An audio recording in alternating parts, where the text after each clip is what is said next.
Hello दोस्तों, नमस्कार। स्वागत है आप सबका हमारे यूट्यूब चैनल पर। अध्यापक भर्ती परीक्षा लेवल 1 की विज्ञान की क्लासें चल रही थी और आज की क्लास है तत्व यौगिक मिश्रण। केमिस्ट्री का जो थर्ड टॉपिक है तत्व यौगिक मिश्रण, उसी क्लास होगी। तत्व क्या होता है, यौगिक क्या होता है और मिश्रण क्या होता है। तो आज की क्लास है तत्व यौगिक और मिश्रण।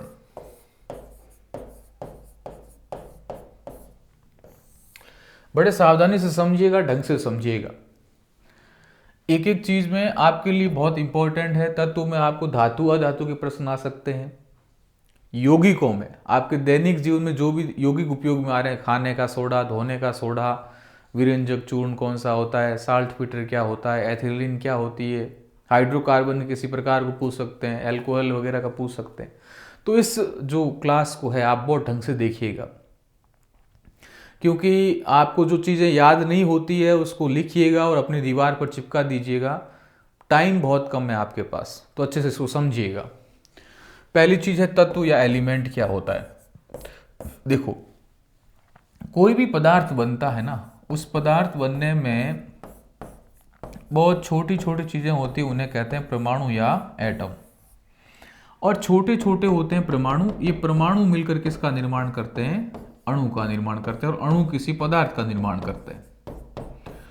लेकिन जो अणु होता है, यानी सीधी सी बात है, अपन और बात करें और डिटेल में, तो तत्व होता है, ये बनता है शुद्ध रूप से परमाणुओं का। माना कि आप चीज सोचिए, ऑक्सीजन का परमाणु है और इसी ऑक्सीजन परमाणु के साथ में कोई और ऑक्सीजन जुड़ गई और बन गया O2। तो ये O2 क्या है, एक तत्व है। किसका है साहब, ऑक्सीजन का तत्व है। इसका मतलब जो तत्व होता है वो पदार्थ का सबसे शुद्ध रूप होता है। क्यों होता है शुद्ध रूप, क्योंकि इसमें एक ही प्रकार के क्या होते हैं, परमाणु होते हैं। तो एक ही प्रकार के परमाणु का समूह क्या कहलाता है, तत्व कहलाता है। तो पदार्थ का क्या होता है, ये शुद्ध रूप होता है साहब। एकदम प्योर जो चीज है वो है तत्व पदार्थ का। तो पदार्थ का जो शुद्धतम रूप है वो तत्व है। और तत्व में क्या होते हैं, एक ही प्रकार के परमाणु होते हैं। तो पहली चीज पदार्थ का शुद्धतम रूप, दूसरा एक ही प्रकार के इसमें क्या होते हैं, परमाणु होते हैं। इस तत्व के प्रतीक किसने दिए थे, तो तत्व के प्रतीक किसने दिए थे, बर्जीलियस ने दिए थे। तत्व के प्रतीक किसने दिए थे, बर्जीलियस ने। इस बर्जीलियस ने कहा था कि किसी भी तत्व का प्रतीक कैसे दिया जाएगा। तो उसने कहा था कि जिस तत्व का जो नाम है, जिस तत्व का जो नाम है उसका जो अंग्रेजी का पहला अक्षर है वो उसका प्रतीक होगा। तो प्रतीक के रूप में बोला कि अंग्रेजी का पहला वर्ण वो क्या होगा, उसका प्रतीक होगा। जैसे आप कहो हाइड्रोजन की बात करते हैं तो हाइड्रोजन को इंग्लिश में लिखते हैं हाइड्रोजन। तो हाइड्रोजन का प्रतीक हो गया H। तो बोला कि जो अंग्रेजी शब्द में जो पहला शब्द है, जो पहला वर्ण है, वही उसका क्या होगा, प्रतीक होगा। हीलियम देखते हैं तो हीलियम का हो गया He। लेकिन कई बार कुछ ऐसे भी होते हैं जिनके सेम, जैसे सल्फर है, सोडियम है, तो इनके नाम लगभग क्या हो रहे हैं, सेम है। तो फिर यहां दिक्कत की बात आई। तो बोला कि ये बात भी सही है, लेकिन कुछ तत्व ऐसे भी हैं जिनके नाम अपन ने क्या दिए हैं, लेटिन भाषा के आधार पर दिए। लेटिन भाषा के आधार पर उनके नाम रखे गए। तो इन तत्वों के नाम भी याद रखिएगा कौन कौन से हैं। तो यहां मैं लिख लूं क्रम संख्या, यहां मैं लिख लूं तत्व, यहां मैं लिख लेता हूं लेटिन नाम। तो देखिए यहां मैं लिख लेता हूं प्रतीक या सिंबल। बड़े ध्यान से समझिएगा, उनको याद भी कीजिएगा। पहला मैं ले रहा हूं लोहा।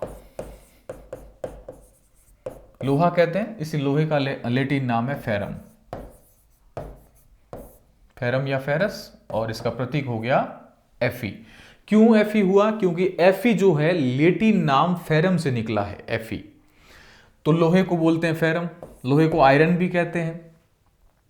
फिर हो गया सोना, सोने को बोलते हैं ओरम या Au।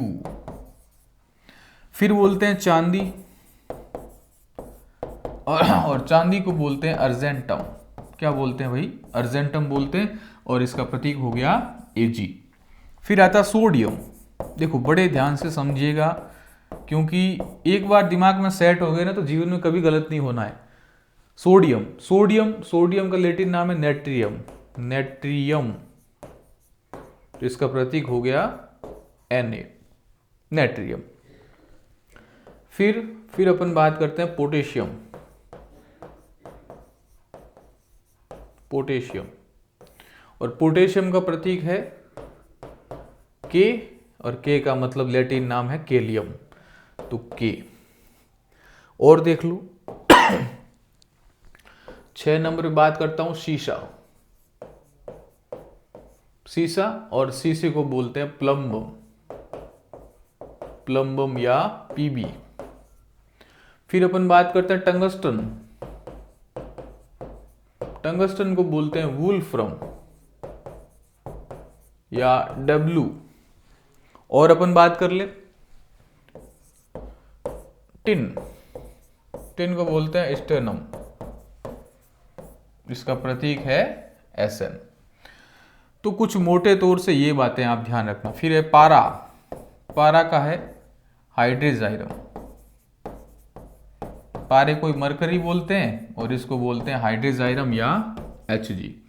तो मोटे तौर से ये कुछ नाम है, इंपॉर्टेंट चीजें हैं। एक और तांबे का भी देख लो, 10 तांबा। तांबे को बोलते हैं क्यूप्रम, और इसका प्रतीक हो गया Cu। एक बार वापस देख लो, देखो लोहा, लोहा फेरम, Fe इसका प्रतीक है। सोने को बोलते हैं ओरम, Au इसका प्रतीक है। चांदी को बोलते हैं अर्जेंटम, Ag इसका प्रतीक है। सोडियम नेट्रियम, Na इसका प्रतीक है। पोटेशियम केलियम, K इसका प्रतीक है। तो सोना चाहिए और लाओ Au, चांदी हमको अर्जेंट में चाहिए Ag, सोने का सुहागा यानी सोडियम नेट्रिक, natrium, potassium, potassium kalium K। फिर सीसा प्लम्बम, सीसा plumbum Pb, tungsten wolfram, tin stannum, पारा हाइड्रेजाइरम, और तांबा क्यूप्रम। तो कुछ मोटे तौर से ये शब्द है जो आप बिल्कुल याद रखिएगा, बहुत इंपॉर्टेंट चीज है आपके लिए। तो बात हुई तत्वों की, तत्वों में अपन ने मोटे तौर से ये बातें की। किसी भी तत्व की बात करते हैं तो एग्जाम में ऐसे प्रश्न आ सकते हैं कि पृथ्वी पर सर्वाधिक कौन सा तत्व होता है? पृथ्वी पर सर्वाधिक कौन सा तत्व होता है? तो ध्यान रखिएगा, पृथ्वी पर सर्वाधिक कौन सा तत्व होता है? ऑक्सीजन। कौन सा होता है? ऑक्सीजन। तो पृथ्वी पर सर्वाधिक कौन सा तत्व है? ऑक्सीजन। क्योंकि पृथ्वी पर भी क्या है, यदि पृथ्वी की सतह देखोगे आप तो उसमें क्या है साहब? सिलिका है, और सिलिका को क्या बोलते हैं? SiO2 यानी O2, O2 मतलब ऑक्सीजन। तो सर्वाधिक किसकी मात्रा है? ऑक्सीजन की। तो ये बातें आप ध्यान रखिएगा कि पृथ्वी पर सर्वाधिक कौन सा? O2। यदि मानव की बात करें तो मानव में भी सर्वाधिक कौन सा होता है साहब? ऑक्सीजन होता है। बाकी यदि धात्विक तत्वों की बात करेंगे वो भी सभी इसके बाद में बात करेंगे अपन। तो एक बार मोटे तौर से आप ये बात ध्यान रखिएगा। अब अपन बात करते हैं इसमें तत्वों में धातु होते हैं, अधातु होते हैं। तो धातु और अधातु क्या चीजें होती वो देखो, यहां आप समझ लो। इस सारणी से समझ गए तो बहुत इंपॉर्टेंट चीजें आप ऐसे ही क्लियर कर लोगे। देखो धातु और अधातु यानी मेटल और नॉन मेटल की बात करते हैं। तो मेटल क्या होता है और नॉन मेटल क्या होता है? धातु आप सामान्य तौर से ऐसा एज्यूम कर लो कि आपके हाथ में सिक्का नीचे गिर गया तो खनक उत्पन्न हुई, चमक उत्पन्न होती धातु से। तो सिक्का धात्विक होता है, धातु से बना। इसका मतलब क्या है? चमकदार है, नीचे गिरने से जो ध्वनि उत्पन्न होती है, और क्या चमकदार होता है, ठोस होता है, विद्युत का चालक होता है। ये सब धातु के गुण हैं। तो धातु क्या चीज है? पहली चीज उसकी चमक कैसी होती है? तो धातु की सतह कैसी होती है साहब? चमकदार होती है, एकदम चमकदार होती है। और अधातु चमकीली नहीं होती है, लेकिन अपवाद के तौर पर क्या होती है? आयोडीन चमकीली होती। तो पहली चीज अपने ध्यान में आई, ऐसी कौन सी अधातु है जो चमकीली होती है? तो उसका उत्तर हो गया आयोडीन। ऐसी धातु जो चमकीली होती है, उसका उत्तर हो गया आयोडीन। दूसरा है कठोरता, सॉलिडनेस कैसा होता है? तो धातु बहुत कठोर होते हैं, तो धातु सामान्यतः क्या होते हैं? कठोर होते हैं। लेकिन कुछ ऐसे धातु भी होते हैं जो कठोर नहीं होते, तो वो कौन कौन से होते हैं? वो देखो, कुछ धातु होते हैं वो कठोर नहीं होते। तो धातु सामान्य तौर से होते हैं कठोर, लेकिन कुछ धातु ऐसे भी होते हैं जो कठोर नहीं होते। वो कैसे होते हैं? मुलायम होते हैं। तो यदि एग्जाम में आ जाए कि कौन से धातु मुलायम होते हैं, तो वो ध्यान रखिएगा, पोटेशियम और सोडियम। के को बोलते हैं पोटेशियम और इसको बोलते हैं सोडियम, Na। तो सोडियम और पोटेशियम जो धातु होते हैं वो बिल्कुल कैसे होते हैं? मुलायम होते हैं। इनको चाकू से काटा जा सकता है। तो एग्जाम में आ जाए चाकू से कौन से धातु को काटा जा सकता है? तो सोडियम और पोटेशियम। और भी ध्यान रखिएगा, चाकू से काटा जा सकता है, मुलायम धातु है। ये जो सोडियम होता है इसको केरोसिन में ढककर रखते हैं। किसको ढककर रखते हैं? केरोसिन के अंदर। तो ये सोडियम धातु है उसको केरोसिन में ढककर रखा जाता है। किसमें? केरोसिन में। क्यों? हवा से दूर रखने के लिए।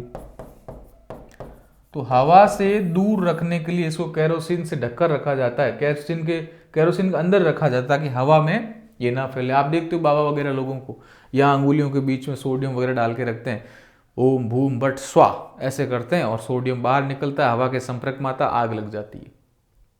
तो ये बहुत ही अधिक सक्रिय धातु होते हैं। तो ये जो धातु होते हैं वो सर्वाधिक क्या होते हैं साहब? सक्रियता भी ज्यादा होती है इसमें। यदि आपके एग्जाम में आ जाए सर्वाधिक कौन सा धातु सर्वाधिक होता है, मतलब सक्रिय होता है,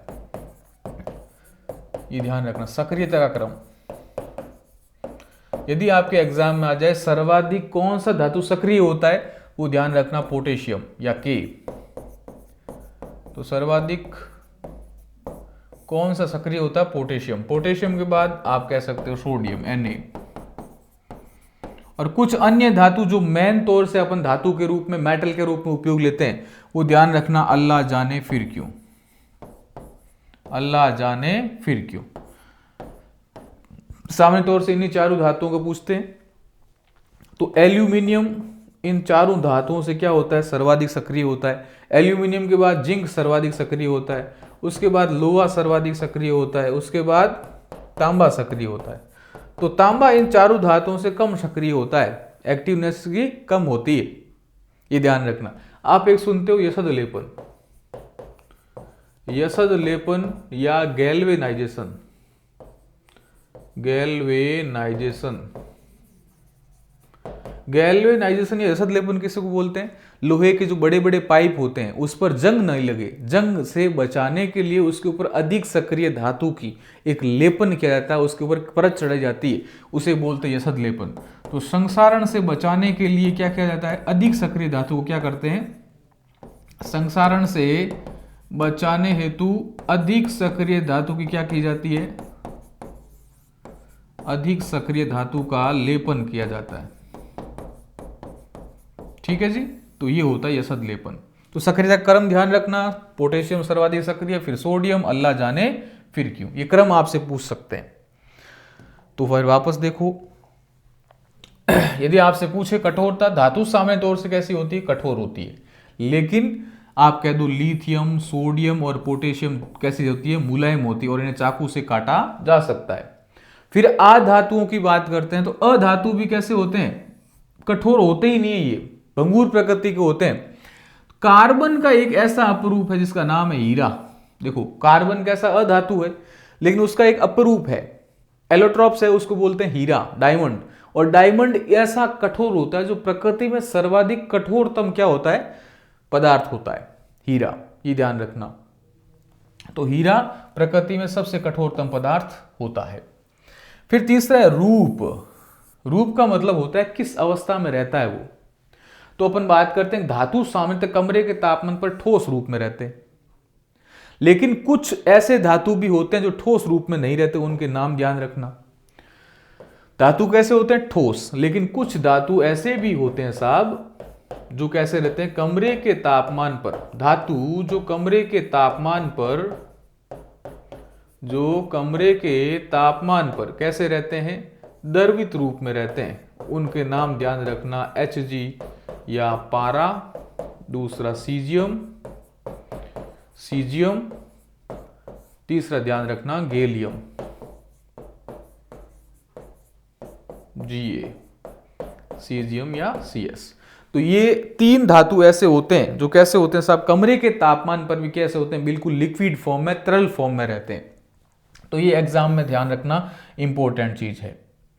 और देखो, तो का धातुएं कमरे के तापमान पर ठोस होती है, लेकिन मरकरी या पारा को छोड़कर सभी कैसे होते हैं, द्रव, मतलब छोड़कर जो द्रव रूप में पाया को मरकरी या पारा कैसा होता है साहब, द्रवित रूप में रहता है, कमरे के तापमान पर लिक्विड फॉर्म में। तो इस पारा मरकरी का उपयोग हम थर्मामीटर वगैरह में लेते हैं। अधातुएं कैसी होती है, ठोस या गैसीय रूप में पाई जाती है, लेकिन ब्रोमीन को छोड़कर जो तरल रूप में पाई जाती है। तो ध्यान रखना, फिर से इंपॉर्टेंट चीज क्या ध्यान रखनी है आपको, ये चीज देखो। दूसरी चीज ध्यान रखनी, कौन सी ऐसी अधातु है, देखो अधातु कैसी होती है, या तो गैस रूप में या जो ठोस रूप में होती है, लेकिन कुछ अधातु ऐसी है जो द्रव रूप में पाई जाती है, जिसका नाम है ब्रोमीन। एग्जाम के लिए बहुत महत्वपूर्ण है साहब, एग्जाम के लिए बहुत ही महत्वपूर्ण है। ब्रोमीन ऐसी अधातु है जो द्रवित या तरल रूप में पाई जाती है, एग्जाम के लिए बहुत इंपॉर्टेंट चीज है, तो ध्यान रखना, वो है द्रव के रूप में कौन, ब्रोमीन। फिर देखो वापस से, तो ब्रोमीन कैसी होती है साहब, द्रवित रूप में रहती है। फिर आघात वर्धित, आघात वर्धित या मेलेबिलिटी क्या होती है कि आप किसी भी चीज को पीट पीट कर पतली चादर बना सकते हो। तो धातु जो भी होते हैं उनकी पीट पीट कर आप क्या बना सकते हो, पतली चादर बना सकते हो। वापस अधातु में इस तरह की कोई प्रकृति नहीं पाई जाती। और सुनो धातु और अधातु के बारे में, जो धातु होते हैं उनकी तन्यता, मतलब कितनी डक्टिलिटी होती है, कितने लंबाई तक तार बना सकते हो। तो धातु होते हैं उनकी पतली तार आप बना सकते हो, लेकिन अधातु की आप तार नहीं बना सकते। फिर विद्युत है ऊष्मा के चालक, फिर से इंपॉर्टेंट चीज है, धातु जो भी होगा उसमें विद्युत धारा चल सकती है, ताप चल सकती है, ऊष्मा चल सकती है।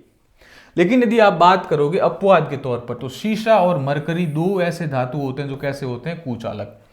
तो कुचालक धातुओं के बारे में भी ध्यान रखना, ऐसे धातु जिनमें विद्युत धारा नहीं चलती है, नॉन कंडक्टर होते हैं, उसे बोलते हैं, एक तो बोलते हैं Hg यानी पारा, और दूसरा बोलते हैं उसको Pb या शीशा। ये 2 धातु जिसमें विद्युत धारा नहीं चलती या विद्युत के कुचालक होते हैं। फिर अधातुएं विद्युत एवं ऊष्मा की क्या होती, कुचालक होती है। लेकिन ग्रेफाइट ऐसा अधातु है, क्यों, कार्बन का अपरूप है, जो विद्युत का सुचालक होता है। तो ये लाइन भी फिर से इंपॉर्टेंट है कि कौन सा अधातु होता है, नॉन मेटल होता है, जो विद्युत का क्या होता है साहब, विद्युत का चालक होता है। क्योंकि अधातुएं कैसी होती, विद्युत की कुचालक होती, विद्युत धारा उसमें नहीं चलती। लेकिन ग्रेफाइट क्या होता है साहब, ये जो ग्रेफाइट अधातु है वो विद्युत का क्या होता है साहब, चालक होता है। ये ध्यान रखना, क्यों ग्रेफाइट यदि आप संरचना देखोगे तो कार्बन किसी 3 अन्य कार्बन से जुड़ा होता है, तो एक जो वैलेंसी होती है, एक संयोजकता होती है, वो फ्री रहती है, यानी एक इलेक्ट्रॉन फ्री रहता है, इसके कारण उसमें क्या चलती है, विद्युत धारा चलती है। फिर घनत्व, डेंसिटी की बात करते हैं। घनत्व का मतलब होता है उसमें कण कितने पास पास, धातु में कण पास पास होते हैं। धातु क्या होता है, इसका घनत्व एवं गलनांक बहुत ही उच्च होते हैं। क्या होते हैं, बहुत ही उच्च होते हैं। सोडियम एवं पोटेशियम का घनत्व एवं गलनांक कम होता है, क्योंकि मुलायम धातु होते हैं, इस कारण से इनका घनत्व कम होता है। सामान्यतः अधातुओं का घनत्व व गलनांक दोनों ही क्या होते हैं साहब, कम होते हैं। फिर ध्वनिक, ध्वनिक का मतलब होता है जैसे ध्वनि उत्पन्न हो, तो सिक्का जब भी गिरेगा, धातु जब भी गिरेगा तो एक ध्वनि उत्पन्न करेगा, आवाज पैदा करेगा। अधातुएं ध्वनिक नहीं होती है। ऑक्साइड की बात करते हैं, अधिकतर धातुएं क्षारकीय ऑक्साइड बनाती है, यानी बेसिक ऑक्साइड बनाती, बेस ऑक्साइड बनाती। क्यों, क्योंकि जब धातु किसी ऑक्साइड से क्रिया करेगी तो वो बनाएगी कैसी, तो ध्यान रखना वो सारी ऑक्साइड बनाती। जैसे अपन बात करते हैं, जैसे अपन कह सकते हैं मैग्नीशियम कोई धातु है, जब भी ऑक्सीजन से क्रिया करेगी तो मैग्नीशियम ऑक्साइड बनाएगी। तो धातु जब भी किसी ऑक्सीजन से या ऑक्साइड से क्रिया करेगी तो जो MgO बनेगा ये सारी प्रकृति का होगा, मतलब बेसिक फॉर्म में होगा, क्षारकीय प्रकृति का होगा। वैसे अधातुएं अम्लीय ऑक्साइड बनाती है। क्यों? क्योंकि ये तो कैसा बनाती है, क्षारीय ऑक्साइड बनाती है। धातुएं क्षारीय ऑक्साइड ही बनाती है, जबकि ये किस प्रकार की बनाती है, अधातुएं अम्लीय ऑक्साइड बनाती है। जैसे सल्फर है, सल्फर के साथ में ऑक्सीजन क्रिया की तो क्या बन गई, सल्फर डाइऑक्साइड, और ये होती है वो अम्लीय प्रकृति की होती है, तो अम्लीय ऑक्साइड का निर्माण करती है। फिर अपन यदि बात करें, अब एक एक मैटर की बात कर लेते हैं। सबसे पहले एक मैटर की बात करो, हाइड्रोजन की बात करते हैं। हाइड्रोजन यदि एग्जाम में आ जाए तो ब्रह्मांड में सर्वाधिक मात्रा में उपस्थित तत्व कौन सा होता है, ब्रह्मांड में सर्वाधिक यदि आ जाए तत्व तो कौन सा, हाइड्रोजन। यदि आ जाए गैस तो हाइड्रोजन। तो सर्वाधिक मात्रा में तत्व आ जाए चाहे गैस आ जाए, कौन सा होता है, हाइड्रोजन होता है। एक बात तो ये ध्यान रखिएगा। इसी हाइड्रोजन को बोलते हैं फ्लोटिंग या आवारा तत्व, इसी को बोलते हैं घुमंतु तत्व, घुमंतु तत्व।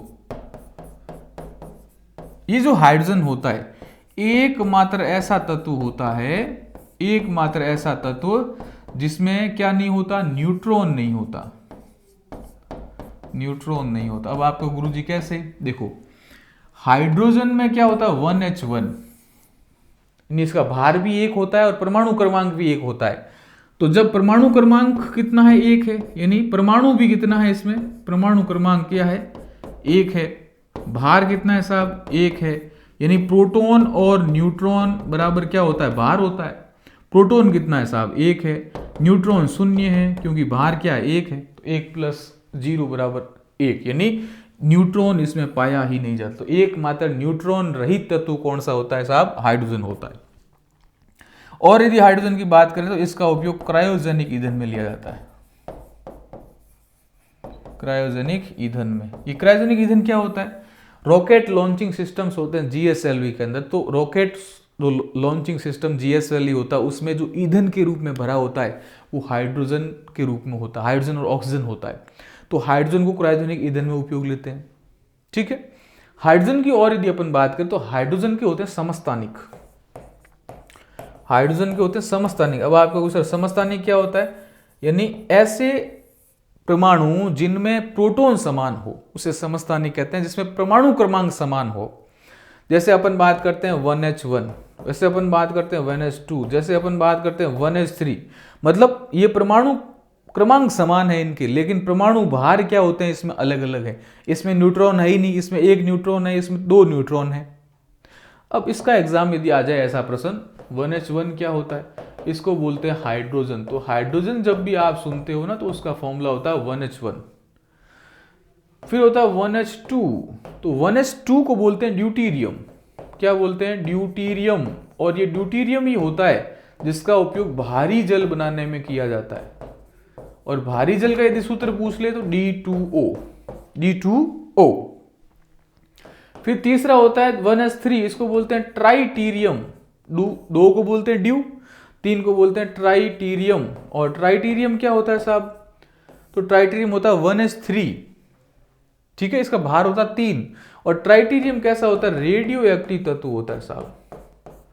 कैसा तत्व होता है साहब, रेडियो एक्टिव एलिमेंट होता है। तो हाइड्रोजन का कौन सा समस्थानिक रेडियो एक्टिव तत्व होता है, तो वो 1H3 होता है, ठीक है। इसमें कितने न्यूट्रॉन होते हैं साहब, न्यूट्रॉन इसमें होते हैं 2। तो प्रोटॉन कितना होता है साहब, 1 होता है। तो 1 + 2 = भार कितना हो गया, 3 हो गया।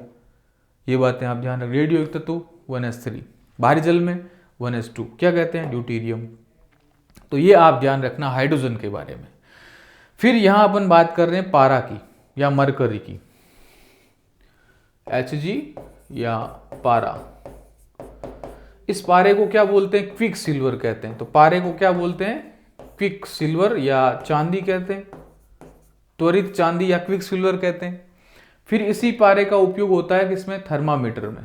तारे का उपयोग किसमें होता है साहब, थर्मामीटर में होता है। तो ये थर्मामीटर क्या करता है, तापमान मापता है। फिर इसका उपयोग होता है बैरोमीटर में। बैरोमीटर क्या करता है, दाब मापता है साहब, ठीक बात है। इसका उपयोग होता है स्पिग्मोमैनोमीटर में। किसमें होता है, स्पिग्मोमैनोमीटर में। और ये स्पिग्मोमैनोमीटर क्या होता है, रक्त दाब मापी होता है। तो बीपी मापने वाला होता है वो क्या होता है, रक्त दाब मापी होता है। तो ये तीनों में इसको किसका उपयोग होता है, मरकरी या पारे का। मरकरी और पारा कमरे के तापमान पर क्या होता है, द्रव रूप में पाया जाता है। एकमात्र ऐसा धातु जो कमरे के ताप पर क्या होता है साहब, द्रवित रूप में। मैंने सीजियम गैलियम भी बताया, वो भी ध्यान रखना। तो कमरे के तापमान पर किस रूप में होते हैं साहब, द्रवित रूप में होते हैं। अब जो पारा होता है, इस पारे का एक एस्क ध्यान रखना, अम्लगम, अम्लगम। तो ये पारे के बारे में कुछ विशेष जानकारियां हैं, आप थोड़ा सा ध्यान रखिएगा। इसी मरकरी या पारे का उपयोग ट्यूबलाइट में किया जाता है। ट्यूबलाइट में जो भरा होता है वो क्या होता है, पारा या मरकरी होता है। तो ये कुछ मोटी मोटी बातें हैं, आप जरूर ध्यान रखना।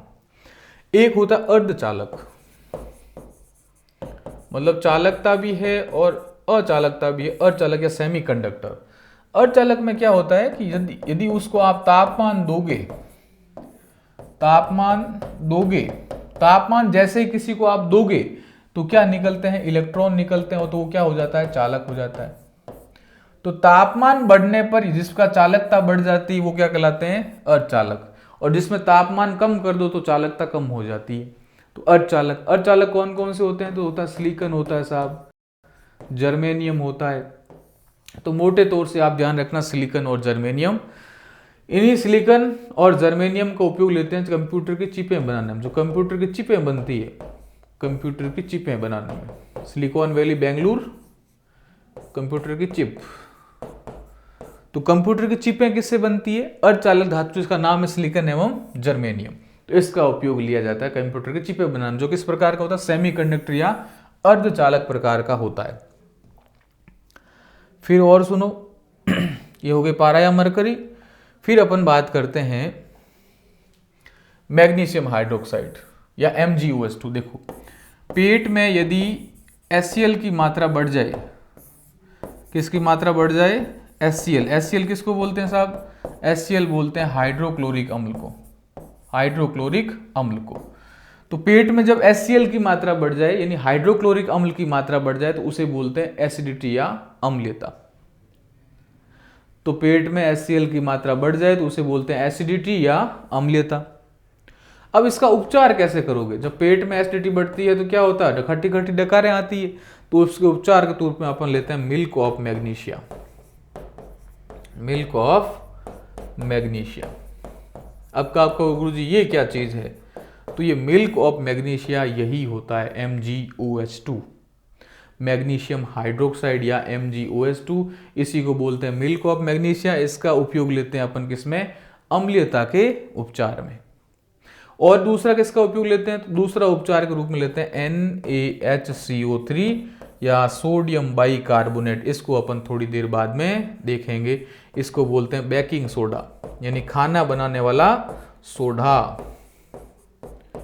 तो बेकिंग सोडा या खाना बनाने वाला सोडे में किसका उपयोग होता है, NaHCO3 या सोडियम बाइकार्बोनेट। फिर है कैल्शियम ऑक्साइड। कैल्शियम ऑक्साइड के बोलते हैं चूना। तो ध्यान रखना, यदि आपसे चूने का फॉर्मूला पूछे तो ध्यान रखना कैल्शियम ऑक्साइड ये बिना बुझा हुआ चूना होता है, मतलब बहुत ही चालक होता है। मतलब चालक का मतलब बहुत ही सक्रियशील होता है, क्रियात्मक वाला चूना होता है कैल्शियम ऑक्साइड। इस कैल्शियम ऑक्साइड की कुछ बातें आप ध्यान रखना। इसका उपयोग सफेदी करने में भी लेते हैं, जो बुझा हुआ चूना होता है। ये जो कैल्शियम ऑक्साइड है, इसका उपयोग सीमेंट बनाने में किया जाता है। किसमें, सीमेंट बनाने में किया जाता है। सीमेंट में क्या क्या चीजें होती है, एक तो होती है साहब चूना। तो 60% क्या होता है, चूना, यानी CaO होता है। साथ में और चीजें क्या होती है, तो 60% चूना। फिर होती है सिलिका, यानी SiO2, सिलिका या SiO2 होती है। और चीजें क्या होती है, तो मैग्नीशियम, मतलब एल्यूमिना होती है, Al2O3 होती है, मैग्नीशियम ऑक्साइड होता है। तो ये कुछ चीजें होती है। इन सब चीजों को बोलते हैं क्लिंकर। इनको कब लगभग 1500 डिग्री सेंटीग्रेड पर गर्म किया जाता है, तब क्या प्राप्त होता है, जिसे सीमेंट प्राप्त होता है। और इसमें क्या मिला जाता है, जिप्सम। ये जिप्सम क्या करता है, सीमेंट की कठोरता निर्धारित करता है, सीमेंट की जमने की दर निर्धारित करता है। सीमेंट कितना जमना चाहिए, कितनी देर में जमना चाहिए, जिप्सम निर्धारित करता है। और सीमेंट की मात्रा बढ़ाने के लिए फ्लाई ऐश मिलाते हैं। फ्लाई ऐश का मतलब राख, राख मिलाई जाती है। विश्व का पहला सीमेंट था पोर्टलैंड सीमेंट। कौन सा सीमेंट था? Portland cement. और ये भी ध्यान रखिएगा, सीमेंट की खोज किसने की थी? जोसेफ ऑस्पिडस ने की थी। किसने की थी? जोसेफ ऑस्पिडस ने की थी। ये जो पोर्टलैंड सीमेंट था ज्वालामुखी की राख से बनाया गया था। ज्वालामुखी का विस्फोट हुआ, उसकी राख थी, उस राख से पोर्टलैंड सीमेंट का निर्माण किया गया था। फिर है कैल्शियम कार्बोनेट या CaCO3। कैल्शियम कार्बोनेट को बोलते हैं संगमरमर। तो ताजमहल बना है कैल्शियम कार्बोनेट से बना है। दूसरा अंडे की जर्दी, अंडे के ऊपर जर्दी होती है, व्हाइट जो परत होती है वो किसकी बनी होती है? कैल्शियम कार्बोनेट की बनी होती है। जो आप सफेदी करते हो घरों पे, तो सफेदी करने पर जो सफेदी की पपड़ी निकलती है, क्योंकि हाथों हाथ सफेदी उगड़ती नहीं, थोड़ी देर बाद में वायुमंडल से क्रिया करती है कार्बन डाइऑक्साइड से, तो कैल्शियम कार्बोनेट बनता है। क्योंकि सफेदी किसकी करते हो? चूने की, यानी कैल्शियम हाइड्रोक्साइड ही करते हो। चूना मतलब बुझा हुआ चूना, क्योंकि चूने में जैसे ही पानी गिरेगा तो कैल्शियम हाइड्रोक्साइड बनेगा, उसकी सफेदी करते हो। तो ये वायुमंडल में कार्बन डाइऑक्साइड से क्रिया करेगी तो क्या बना देगा? CaCO3 बना देगा। और ये CO3 क्या होती है? एक सफेदी की पपड़ी निकालती है, तो इसलिए अपन को सफेद दिखती है। तो सफेद दिखने का कारण क्या? Calcium carbonate, CaCO3। फिर अपन बात करते हैं जिप्सम की। तो जिप्सम का फॉर्मूला होता है कैल्शियम सल्फेट। तो एग्जाम में आया हुआ है, ध्यान रखिएगा। तो जिप्सम का फॉर्मूला क्या होता है? कैल्शियम सल्फेट या CaSO4। क्या होता है? CaSO4.2H2O, CaSO4.2H2O। इसी जिप्सम का उपयोग सीमेंट बनाने में किया जाता है। ठीक है। फिर प्लास्टर ऑफ पेरिस या POP। तो जिप्सम को जब गर्म करोगे, जिप्सम को जब गर्म किया जाता है तो क्या बनता है साहब? POP बनता है। और POP क्या होता है? कैल्शियम सल्फेट ही होता है। क्या होता है? कैल्शियम सल्फेट ही होता है। CaSO4.12H2O। तो कैल्शियम सल्फेट सेमी या हेमी हाइड्रेट, तो CaSO4.12H2O। अब यदि फॉर्मूला ऐसे आ जाए 2CaSO4.H2O तो भी सही है। क्यों सही है? क्योंकि 2 कैल्शियम सल्फेट के अणु हैं और 1 जल का अणु है, या 1 कैल्शियम सल्फेट का अणु तो या आधा जल का अणु है। तो दोनों बातें। इसका उपयोग कहाँ होता है? मूर्तियां बनाने में, हड्डियों का प्लास्टर लगाने में। इसमें किसका उपयोग होता है? जब POP का उपयोग होता है। फिर है क्लोरीन। तो पानी के शुद्धिकरण में किसका उपयोग होता है? पानी के शुद्धिकरण में क्लोरीन का उपयोग होता है, ये भी ध्यान रखना। विरंजक चूर्ण CaOCl2। तो कैल्शियम ऑक्सोक्लोराइड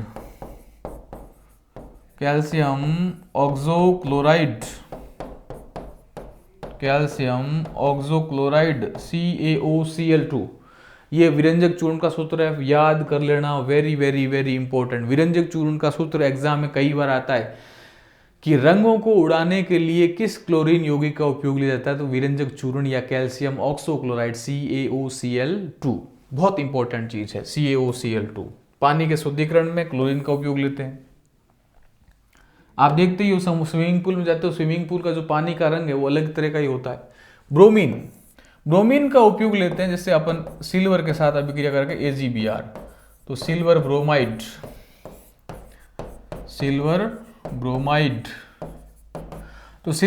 या AgBr फोटोग्राफी में किया जाता है। इसको उपयोग किसमें?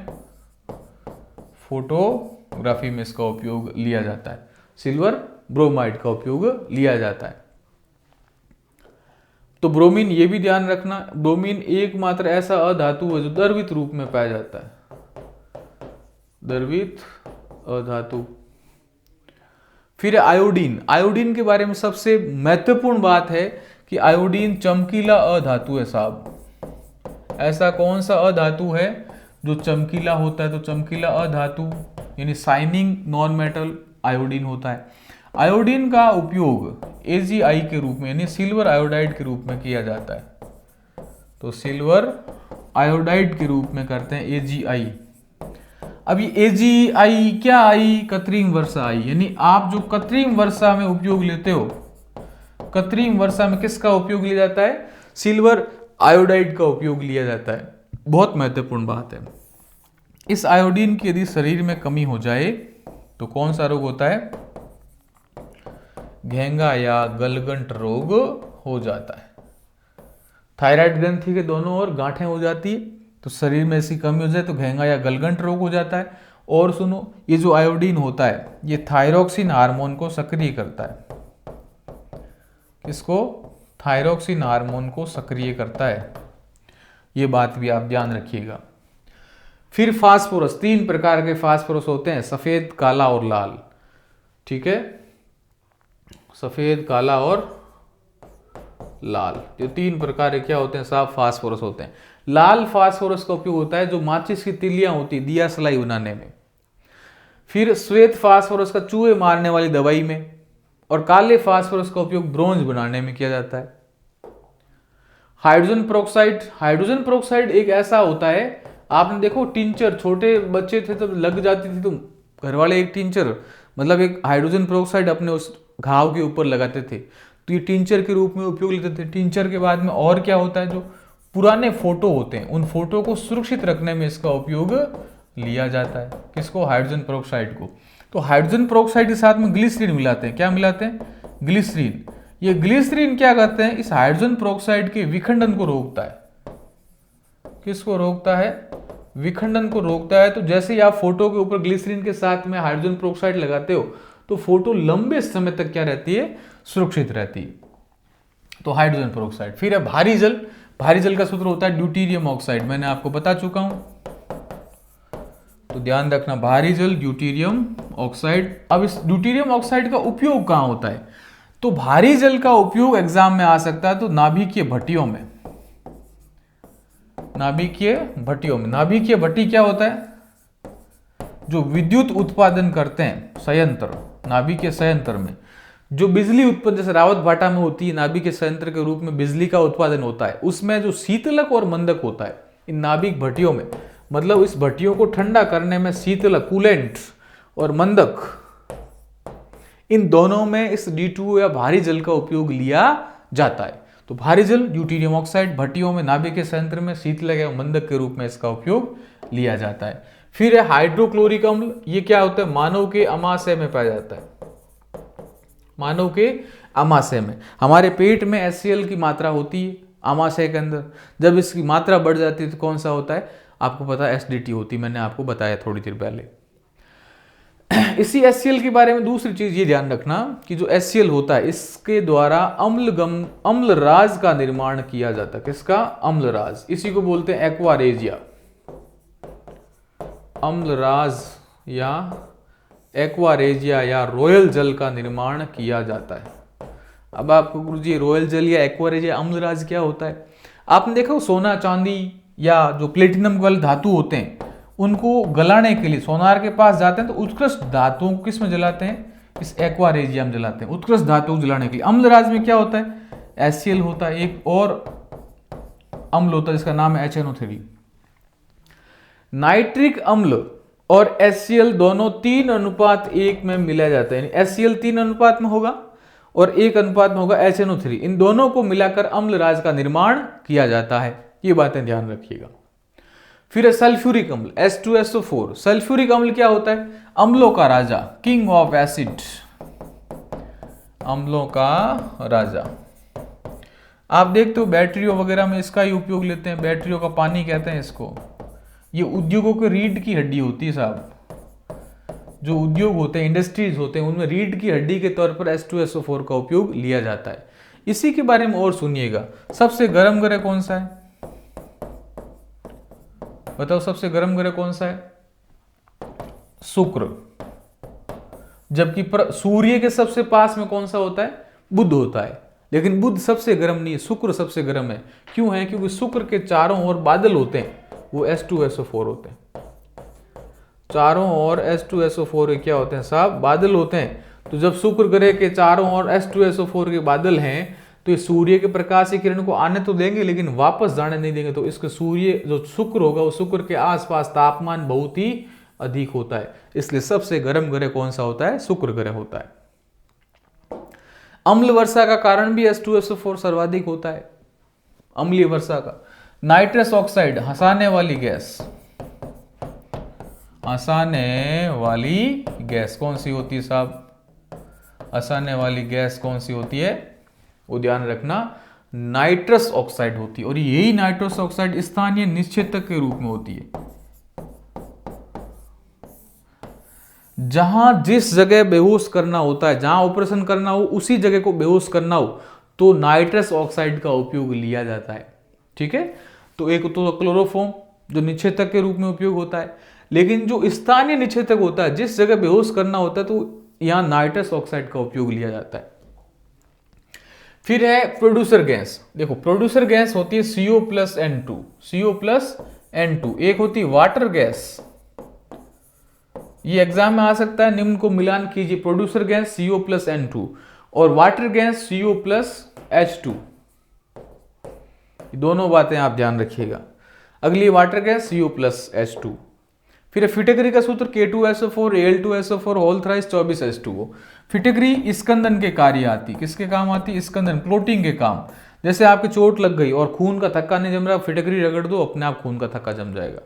दूसरा होता है पानी की शुद्धता के रूप में, पानी के शुद्धिकरण। पानी में गंदगी है, उस गंदगी को यदि पेंदे में बैठाना है तो इस फिटेगरी को पानी में मिला दो, ये जो गंदगी होगी उसको स्कंदन करके पेंदे में बिठा देगी।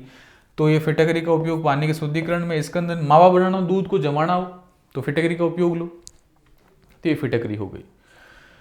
फिर फेरस सल्फेट या मोर लवण बनाने में, फेरस सल्फेट के बारे में ध्यान रखना, इसको हरा थोथा कहते हैं।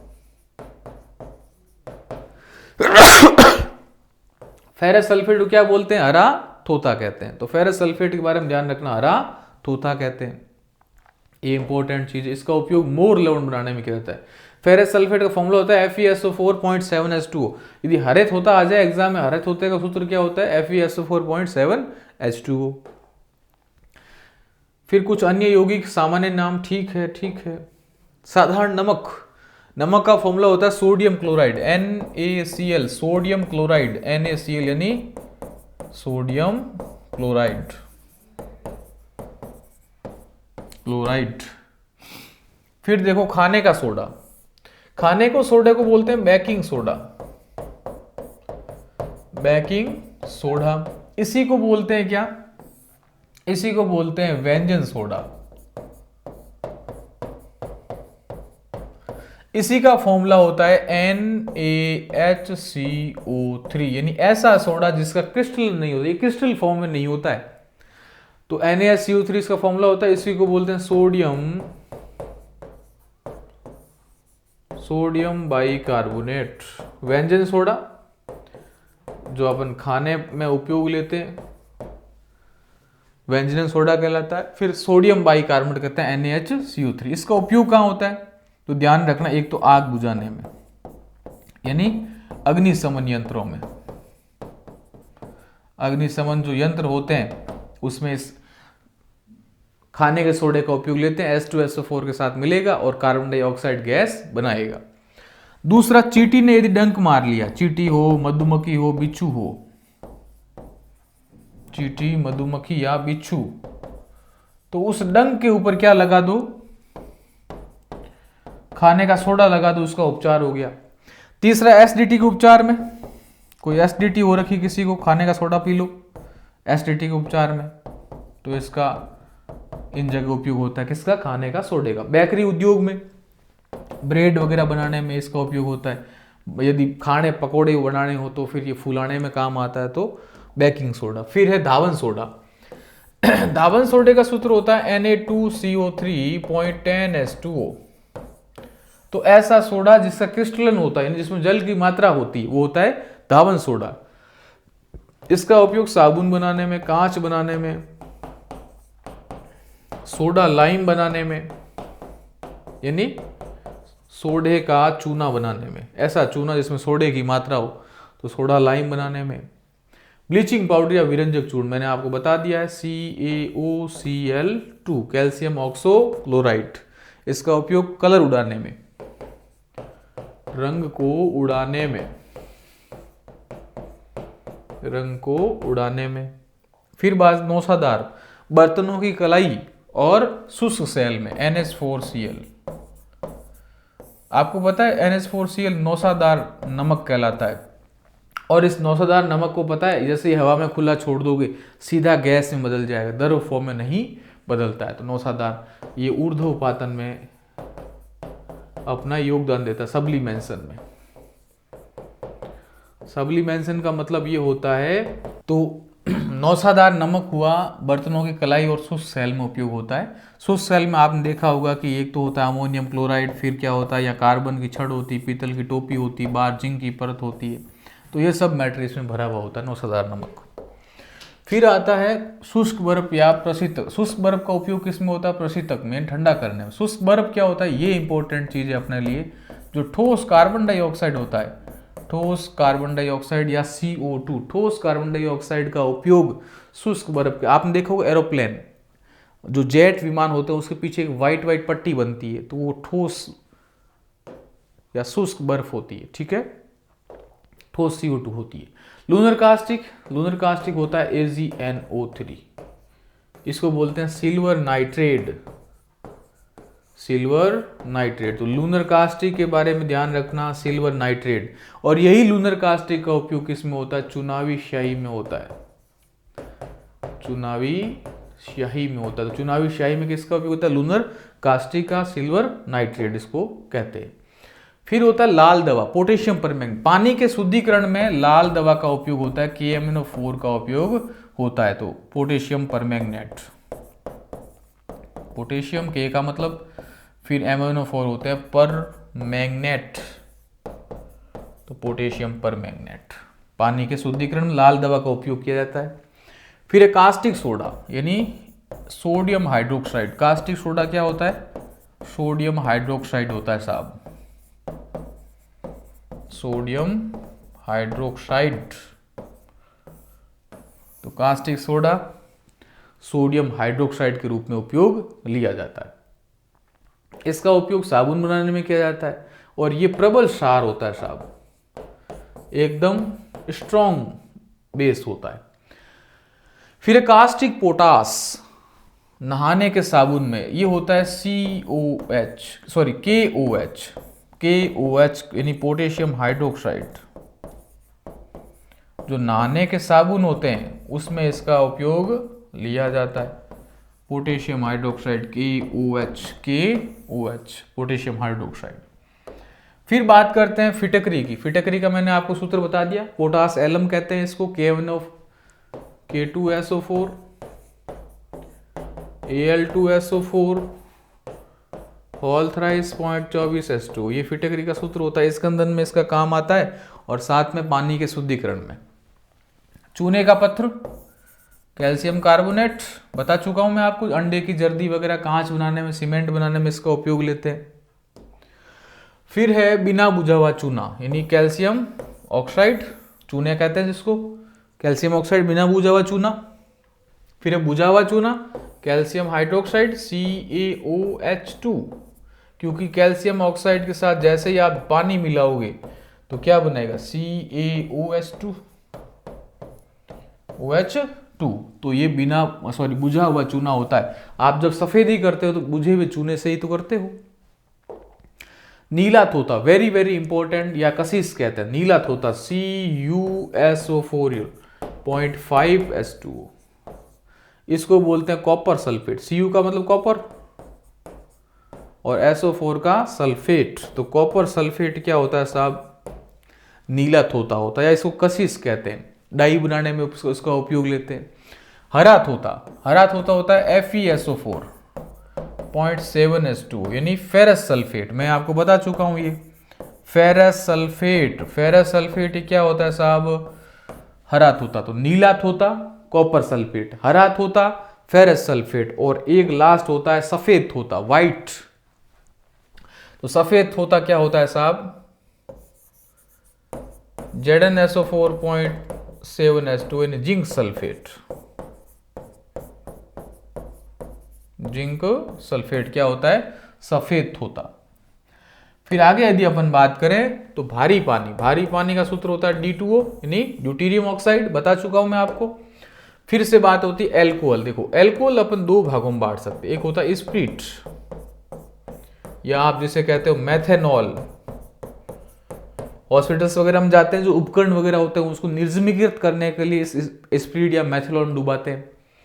तो एल्कोहल स्पिरिट कह दो या मेथेनॉल कह दो, इस एल्कोहल के अंदर स्पिरिट होता है, ये जहरीली शराब होती है। तो जहरीली शराब आप सुनते हो, अखबारों में पढ़ते हो, तो जहरीली शराब का मतलब मेथेनॉल। इसी का उपयोग वर्तमान में पेट्रोल में डालने के लिए कर सकते हैं, जो पेट्रोल में इस मेथेनॉल की मात्रा को बढ़ाया गया है। तो स्पिरिट, मेथेनॉल जहरीली शराब होती है। दूसरी होती है शराब या मदिरा। इस शराब या मदिरा में कौन सा होता है साहब? एथेनॉल होता है। कौन सा होता है? एथेनॉल। CH3 CH2OH होता है। तो ये सामान्य जो मदिरा और शराब आती है उसमें इसका उपयोग होता है। एक इस एल्कोहल पीने से कौन सा रोग होता है? तो यकृत सिरोसिस रोग होता है। यकृत सिरोसिस या लीवर सिरोसिस रोग होता है। और इस लीवर सिरोसिस या यकृत सिरोसिस रोग में क्या होता है? यकृत में फैट जमा होती है, वसा जमा हो जाती है। तो इसमें क्या जमा हो जाती है? यकृत में वसा जमा हो जाती है। तो शराब, एथेनॉल। स्पिरिट या मेथेनॉल जहरीली शराब। सीमेंट मैंने आपको बता दिया। जंग, ये थोड़ा सा इंपॉर्टेंट है। जंग को और क्या बोलते हैं? संक्षारण। संक्षारण या इसी को बोलते हैं कोरोशन। Corrosion, CORROSION। तो कोरोशन। जंग कैसे लगता है? जंग में आपके पास नमी होनी चाहिए, आपके पास हवा होनी चाहिए, यानी ऑक्सीजन होनी चाहिए। जब ये दोनों चीज किसी धातु के पास उपस्थित है, लोहे की बात कर रहा हूं, लोहे के पास यदि नमी है, ऑक्सीजन है, तो जंग लगेगा। तो जंग किस किस में लग सकता है साहब? लोहे में लग सकता है, चांदी में लग सकता है साहब, और किस किस में लग सकता है? तांबे में लग सकता है साहब। लोहे में जो जंग लगता है उसका सूत्र होता है Fe2O3 .X H2O। मतलब नमी भी है, ऑक्सीजन भी है, और किस में लगी है? लोहे में। तो लोहे का सूत्र है। चांदी, चांदी में जो जंग लगता है वो लगता है सल्फर के कारण, यानी S के कारण। तांबा, तांबे में जो जंग लगता है वो लगता है कार्बन डाइऑक्साइड के कारण या कार्बोनेट के कारण। कार्बोनेट के कारण, ठीक है। तो कार्बोनेट के कारण इसमें क्या लगता है? जंग लगता है। फिर लोहे को जंग से बचाने के लिए किसका उपयोग लिया जाता है? तो लोहे को जंग से बचाने के लिए यसद लेपन का उपयोग लिया जाता है। यसद लेपन या गैल्वेनाइजेशन। गैल्वेनाइजेशन क्या होता है? यसद लेपन, लोहे के पाइप होता है, उस पाइप को जंग से बचाने के लिए लोहे से अधिक सक्रिय धातु जिंक होता है, उस जिंक की परत चढ़ा देते हैं लोहे के ऊपर। तो जब हवा लगेगी, नमी लगेगी, तो पहले जिंक खत्म होगी, फिर लोहा खत्म होगा। मतलब बता, सीधी सी बात है, लोहे को जंग से बचाने के लिए किसका उपयोग होता है? यसद लेपन का। किसकी परत चढ़ाते हैं? जिंक या जर्डन की परत चढ़ाते हैं। किस धातु की चढ़ाते हैं? जिंक या जर्डन की परत चढ़ाते हैं। MIC, methyl isocyanide. Bhopal gas त्रासदी हुई थी तो उसमें कौन सी गैस निकली थी? मिथाइल। M का मतलब मिथाइल, I का मतलब आइसो, और C का मतलब होता है साइनाइड। तो मिथाइल आइसोसाइनाइड भोपाल गैस त्रासदी में हुआ था। कब हुआ था ये भोपाल गैस त्रासदी? 3 दिसंबर 1984 को हुआ था। इसी MIC या मिथाइल आइसोसाइनाइड की यदि अपन बात करें तो फैक्ट्री कौन सी थी? Union carbide. इस यूनियन कार्बाइड की फैक्ट्री से क्या निकला था? मिथाइल आइसोसाइनाइड निकला था। तो मिथाइल आइसोसाइनाइड भोपाल गैस त्रासदी में, ये ध्यान रखना, भोपाल गैस त्रासदी, भोपाल में MP गैस लीकेज हुई थी, उसमें कौन सी गैस थी? Methyl isocyanide. CNG को बोलते हैं कंप्रेस्ड नेचुरल गैस। क्या बोलते हैं? कंप्रेस्ड नेचुरल गैस या CNG। हिंदी में बोलते हैं संपीड़ित प्राकृतिक गैस। संपीड़ित प्राकृतिक गैस, यानी जो प्राकृतिक गैस होती है उसको बहुत अधिक दबाव के साथ संपीड़ित किया जाता है, CNG। ये थोड़ी LPG की तुलना में हल्की होती है और इसमें सर्वाधिक किसकी मात्रा होती है? तो ये वेरी वेरी इंपॉर्टेंट है। CNG में सर्वाधिक कौन सी गैस होती? ध्यान रखना, मीथेन। कौन सी गैस होती है? मीथेन होती है। फिर होता है एलपीजी। एलपीजी बोलते हैं लिक्विड पेट्रोलियम गैस। एल यानी लिक्विड यानी तरल, पी का मतलब पेट्रोलियम और जी का मतलब गैस, यानी लिक्विड पेट्रोलियम गैस बोलते हैं एलपीजी को, या तरल पेट्रोलियम गैस। इसमें सर्वाधिक मात्रा किसकी होती साहब? तो इसमें होती है प्रोपेन और ब्यूटेन की। प्रोपेन और ब्यूटेन की इसकी सर्वाधिक मात्रा होती है। प्रोपेन और ब्यूटेन की मात्रा होती है। जो एलपीजी का जो लीकेज होता है, आपको पता चलता है कि लीकेज हुआ है। कैसे पता चलता है? क्योंकि इसमें एक गैस मिलाई जाती है, उसका नाम है थायोल या मर्केप्टेन। इसके कारण अपन को क्या महसूस होती है साहब? ये लीकेज पता चलती है। तो ये एलपीजी ये थोड़ी भारी होती है, तो ये जमीन के स्तर तक रहती है, ज्यादा फैलती नहीं है। फैलती नहीं तो विस्फोट होने का खतरा ज्यादा होता है। उज्ज्वला योजना एलपीजी से संबंधित थी 2014 में। यूपी के बलिया नामक स्थान से शुरू हुई थी। एथिलीन, एथिलीन के बारे में ध्यान रखना, फलों को पकाने वाली गैस। एथीन भी है, एक ही बात है, फलों को पकाने वाली गैस। आपको पता है फलों को, जैसे कच्चा केला है उसको पकाना हो तो क्या करते हैं? उस एथिलीन में डुबोते हैं और थोड़े टाइम बाद वो पक जाता है। गोबर गैस, गोबर गैस होती है मीथेन। देखो मीथेन यहीं से अपन क्लियर कर लेते हैं। मीथेन का सूत्र होता है CH4। आपको पता है मीथेन कहाँ कहाँ अपन देखते हैं? तो धान के खेतों, मीथेन के बारे में चर्चा करते हैं। धान के खेतों से जो गैस निकलती है, चावल के खेतों से, वो कौन सी गैस निकलती? मीथेन निकलती। एक बात। दूसरी बात, जो मीथेन होती है पृथ्वी पर सबसे पहले यही गैस थी, ये भी ध्यान रखिएगा। मीथेन की और यदि अपन बात करें तो मीथेन को मार्स गैस कहते हैं। मार्स का मतलब दलदली गैस कहते हैं। दलदले भाग से जो निकलती है वो मीथेन गैस निकलती है। समुद्र में जीव रहते हैं क्लेथरेट, उन क्लेथरेट से निकलने वाली गैस भी कौन सी होती है? मीथेन होती है। तो जुगाली करने वाले होते हैं, जैसे गाय हो गई, भैंस हो गई, ऊंट हो गया, जुगाली या रूमिनेंट्स, रूमिनेंट्स जंतु होते हैं, उनके जुगाली से भी कौन सी गैस निकलती है? वो निकलती है मीथेन गैस। ठीक है। तो धान के खेतों से पृथ्वी पर सर्वाधिक, पृथ्वी पर सबसे पहले ये गैस थी। मार्स या दलदली गैस कहते हैं, क्लेथरेट गैस भी कहते हैं। और जुगाली या रूमिनेंट जंतुओं से कौन सी निकलती है? मीथेन गैस निकलती है। मार्स गैस हो गई। द्रव नाइट्रोजन या लिक्विड नाइट्रोजन, -196 डिग्री सेंटीग्रेड पर कौन सी गैस बनती है? ये तरल नाइट्रोजन बनती है, नाइट्रोजन बनती है। इसका उपयोग होता है क्रायो प्रिजर्वेशन में। अब आपको गुरुजी ये क्रायो प्रिजर्वेशन क्या होता है? क्रायो प्रिजर्वेशन मतलब माना कि कोई कृत्रिम रूप से शुक्राणु को सुरक्षित रखना है, कृत्रिम रूप से कोई कोशिका को सुरक्षित रखना है, किसी शुक्राणु को सुरक्षित रखना है, तो कृत्रिम रूप से उन चीजों को सुरक्षित रखने के लिए -196 डिग्री पर क्या होती है? ये तरल नाइट्रोजन होती है, उसमें सुरक्षित रखा जाता है। तो कृत्रिम रूप से वीर्य को सुरक्षित रखा जाता है। आप देखते हो जब नाटक वगैरह देखने जाते हो तो बादल देखते हैं आप, वो धुआं धुआं देखते हो, तो इसमें भी तरल नाइट्रोजन या द्रव नाइट्रोजन होती है। फिर एक कृत्रिम श्वसन, श्वसन यानी सांस लेना। आपको पता है ऑक्सीजन टैंक होता है, उसमें हीलियम और कौन सी गैस भरी होती है? ऑक्सीजन। तो कृत्रिम टैंक में यानी ऑक्सीजन सिलेंडर में कौन कौन सी गैस होती है? हीलियम और ऑक्सीजन। फिर अगली बात करते हैं अपन अम्लगम। अम्लगम बता चुका हूं, पारा या मरकरी का क्या होता है? अयस्क होता है।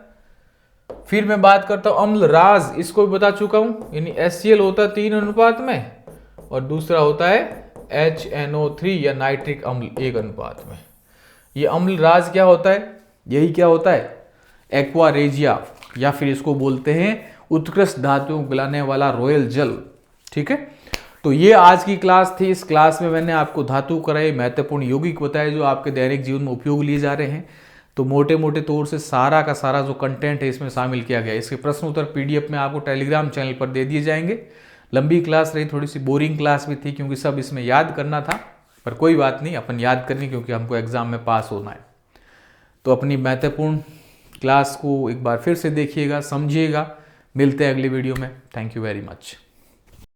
उम्मीद है आपको ये वीडियो पसंद आया होगा। राजस्थान सीईटी के चैनल पर आपको तमाम विषयों के पूरे वीडियोस उपलब्ध हैं, वहां जाके आप जरूर देखिएगा। और इसका अगला वीडियो देखना तो यहां पर आपको जो लिंक दे रखी वहां जरूर क्लिक करके अगला वीडियो देख सकते हैं। साथ में इस चैनल को सब्सक्राइब कीजिएगा और बेल आइकन जरूर दबाइएगा ताकि आपके पास नोटिफिकेशन पहुंच जाए और आप उस वीडियो तक पहुंच सकें। साथ में यदि आप हमसे टेलीग्राम चैनल पर नहीं जुड़े हैं तो टेलीग्राम चैनल की लिंक डिस्क्रिप्शन में दे रखी है, आप वहां जाके टेलीग्राम ज्वाइन कर सकते हैं ताकि आपको तमाम नोट्सों की पीडीएफ पहुंच सके। Thank you very much.